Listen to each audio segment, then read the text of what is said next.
Salut à tous, j'espère que vous allez bien, on se retrouve aujourd'hui dans Excel 2016 pour voir ensemble comment mettre en forme du texte.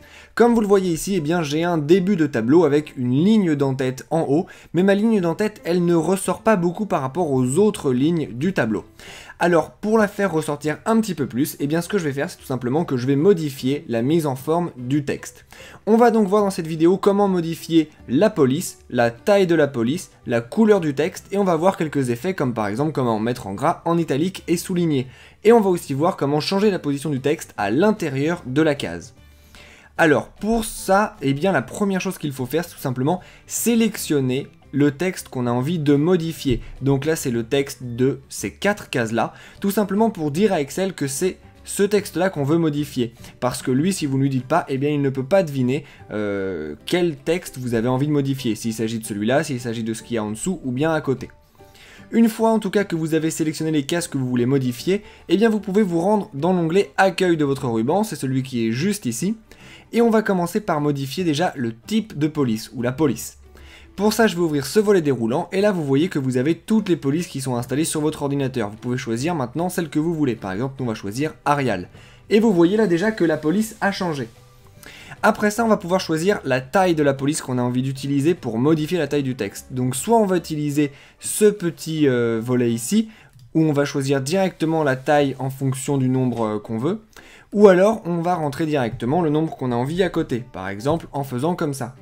On aurait aussi pu utiliser les deux boutons qui sont ici pour tout simplement augmenter ou diminuer la taille de la police de manière automatique. Après ça, on va pouvoir appliquer, comme je l'avais dit, quelques effets sur le texte, grâce à ces 3 boutons qui sont ici, gras, italique et souligné.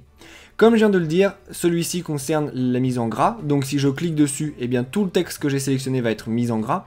Et là, vous voyez que le bouton est enfoncé. Si je veux enlever l'effet gras, eh bien il me suffit de recliquer sur le bouton et vous voyez que celui-ci n'est plus maintenant enfoncé et que le texte n'est plus en gras. C'est exactement la même chose pour italique et souligné. Je peux le mettre et je peux l'enlever exactement comme je le veux. Nous, on va par exemple laisser en gras ici. Avec ce petit icône là qui est couleur de police, je peux changer la couleur de mes titres. Donc j'ouvre le volet déroulant qui se trouve sur le côté, et là vous voyez que je peux choisir parmi ces couleurs là, ou bien je peux cliquer sur autre couleur pour utiliser la roue de couleur et vraiment choisir la couleur que j'ai envie de faire moi-même. Que j'ai envie d'utiliser. Pour vraiment choisir la couleur que j'ai envie d'utiliser. Nous par exemple ici on va choisir une couleur qui est préfaite, on va par exemple mettre du bleu comme ça. Après ça, eh bien je peux modifier la position du texte à l'intérieur de la case. Là vous voyez par exemple que mon texte il est en bas de la case et il est collé à gauche. Je vais par exemple avoir envie moi de le centrer. Et ça je vais le faire avec les 6 cases qui sont là. D'abord je vais régler sa position verticale, donc est-ce que je veux qu'il soit en haut, en bas ou au milieu, moi je vais le laisser au milieu, et après ça je vais régler sa position horizontale, est-ce que je veux qu'il soit à gauche, au milieu ou à droite, moi je vais le mettre par exemple au milieu.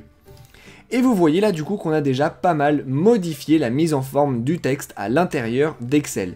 Vous savez donc maintenant comment modifier une police, modifier sa taille, mettre quelques effets dessus, mettre également une autre couleur et modifier la position du texte à l'intérieur d'une cellule.